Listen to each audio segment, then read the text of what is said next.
আসসালামু আলাইকুম সুপ্রিয় বন্ধুরা, আপনারা সবাই কেমন আছেন? আমরা মানবাধিকার সংগঠন হিউম্যান রাইটস সিভিল সোসাইটির কেন্দ্রীয় কার্যালয় ঢাকা মানবাধিকার নেতৃবৃন্দের বিশেষ আলোচনা অনুষ্ঠান। এখানে রয়েছেন আমাদের প্রিয় নোয়াখালী জেলা সভাপতি হিউম্যান রাইটস সিভিল সোসাইটি, সেই সাথে কেন্দ্রীয় পরিচালক ডাক্তার তাজুল ইসলাম সাহেব, আজীবন সদস্য রয়েছেন ফয়েজ আহমেদ সাহেব, বেগমগঞ্জ উপজেলা হিউম্যান রাইটস সিভিল সোসাইটির সংগ্রামী সভাপতি এবং আমাদের কেন্দ্রীয় পরিচালক, আজীবন সদস্য হিউম্যান রাইটস সিভিল সোসাইটি রয়েছেন কেন্দ্রীয় নেতা আমাদের ফারুক সাহেব। তো অনেক পুরনো, সবাই পুরনো মুখ, আপনারা জানেন। ওল্ড ইজ গোল্ড আমাদের ডাক্তার তাজুল ইসলাম সাহেব বলেছিলেন। আমি বললাম যে ওল্ড ইজ গোল্ড, এটা ঠিকই আছে। আপনি বলেছেন old is not only gold but also কি রিয়েলি গোল্ড। হ্যাঁ, তো সুতরাং নতুনদের মধ্যে আমাদের কি যে ভালো মন্দ পরীক্ষা নিরীক্ষা করতে আমাদের সময় লাগবে, কিন্তু পুরনোরা যারা পরীক্ষিত, এটা আমাদের যুগ যুগ ধরে, যেমন পুরনো দিনের গান সব সময় প্রিয়, কারণ এগুলো যাচাই বাছাই করে ইতিহাসের মানদণ্ডে টিকে আছে। তো সুতরাং আমরা নতুনদেরকেও প্রেরণা দেব, নতুনদেরকেও আমরা অনুপ্রেরণা দেব, জাগ্রত করব, এবং তাদের মধ্য থেকেও আমাদের সেইতেও ভালো ভালো নেতৃবৃন্দ তৈরি হবে, আসবে, এবং তারাই সংগঠনকে সামনের দিকে এগিয়ে নিয়ে যাবে।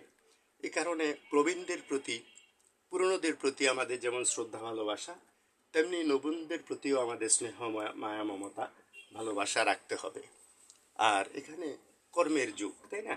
কর্মের মাধ্যমে মানুষ টিকে থাকে। কর্মটাই মানুষের, দুনিয়াতে যেমন কর্মটাই মানুষের কি অবলম্বন হয়, কর্ম অনুসারে মানুষ সম্মান পায়, আর সম্মান আল্লাহর দান। তো সুতরাং রেজেক, সম্মান এগুলো আল্লাহর দান। আল্লাহ যাকে দান করেন সারা দুনিয়ার মানুষও বিরোধিতা করে এটা বন্ধ করতে পারবে না। আবার আল্লাহ যদি না চান, সারা দুনিয়ার মানুষ সাপোর্ট করলেও লাভ হবে না। সুতরাং আসুন আমরা যার যার কর্মফল নিয়ে এগিয়ে যাই।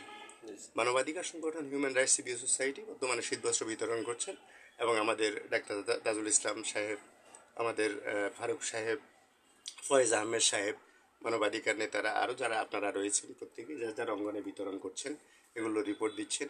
জেলা উপজেলা পর্যায়ে আপনার মানবাধিকার পর্যবেক্ষণ করছেন, সেই রিপোর্ট দিচ্ছেন কেন্দ্রে। সুতরাং আমরা আশা করি আমাদের প্রিয় বাংলাদেশ মানবাধিকার বান্ধব বাংলাদেশ হিসেবে বিশ্বের বুকে মাথা উঁচু করে দাঁড়াবে।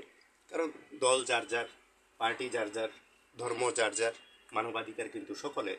তো সুতরাং কোনো দলমত সব কিছুর ঊর্ধ্বে উঠে, ধর্মবর্ণের ঊর্ধ্বে উঠে আমাদেরকে মানব কল্যাণে আপনারা যে কাজ করছেন, এটাই স্বীকৃতির জায়গা।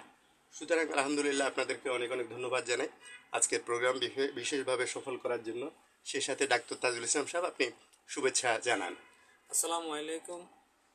সম্মানিত হিউম্যান রাইটস রিভিউ সোসাইটির পক্ষ থেকে আমি দেশে বিদেশে সকলকে জানাচ্ছি শুভেচ্ছা, অভিনন্দন। এবং তারই মাঝে দেশে বিদেশে যারা সংগঠনে কাজ করছেন, মানবাধিকার সংগঠনে মানবের কল্যাণার্থে সকল মানুষের ন্যায্য অধিকার আদায়ের লক্ষ্যে অবহেলিত, লাঞ্ছিত, অসুবিধা বঞ্চিত যে সমস্ত মানুষগুলো আছে, তাদের পাশে দাঁড়ানোই মানবাধিকার সংস্থার একান্ত কাম্য। সংগ্রামী ও নেতৃবৃন্দ দেশে বিদেশে সবাই দল মত নির্বিশেষে যার যার অবস্থান থেকে, সবাই সবার অবস্থান থেকে হিউম্যান রাইটস রিভিউ সোসাইটির পক্ষে সবাই আমাদের অ্যাডভোকেট প্রতিষ্ঠাতা সভাপতি জনাব সাইদুল হক সাহেবকে সহযোগিতা করার জন্য অত্যন্ত কামনা করি। এই বলে আমি আমার বক্তব্য সংক্ষিপ্ত করলাম। আসসালামু আলাইকুম ওয়া রাহমাতুল্লাহি ওয়া বারাকাতুহু।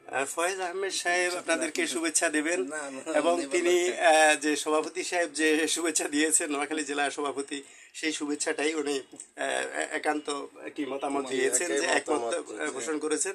সেই সাথে ফারুক সাহেব শুভেচ্ছা দিবেন, তিনিও আমাদের সাথে একমত হয়ে, যে যেখানে কেন্দ্রীয় চেয়ারম্যান কি বক্তব্য রেখেছেন, নোয়াখালী জেলা সভাপতি বক্তব্য রেখেছেন। তো সুতরাং তারা সম্মান করেছেন। এই যে সম্মান দিলে অনেক বড় সম্মান অর্জন হয়ে যায়, এটি হচ্ছে আমাদের কি মানবতার শিক্ষা। তো সুতরাং আসুন আমরা মিলেমিশে সবাই কাজ করি, এবং সবাই মিলিয়ে আমরা এগিয়ে যাই। সবাই ভালো থাকলে সেটা ভালো লাগবে সমাজে।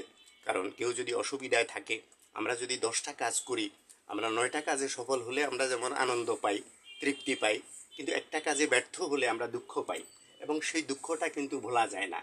ওই 9টা কাজই ম্লান হয়ে যায়, 9টা সফলতাই ম্লান হয়ে যায় একটা কাজ সফল না হলে। সুতরাং মানুষের জীবনে সফলতা ব্যর্থতা থাকবে, সব কিছু মিলিয়ে আমরা ধৈর্য ধারণ করে আমরা সামনের দিকে এগিয়ে যাব। এটাই হচ্ছে আমাদের কথা। সবাই ভালো থাকবেন, দোয়া রাখবেন, ভালো রাখবেন নিজেকে এবং অন্যকে, সেই সাথে আমাদের জন্য দোয়া করবেন, আমরা দোয়া করি। আসসালামু আলাইকুম রহমতুল্লাহ বরকাতুহ।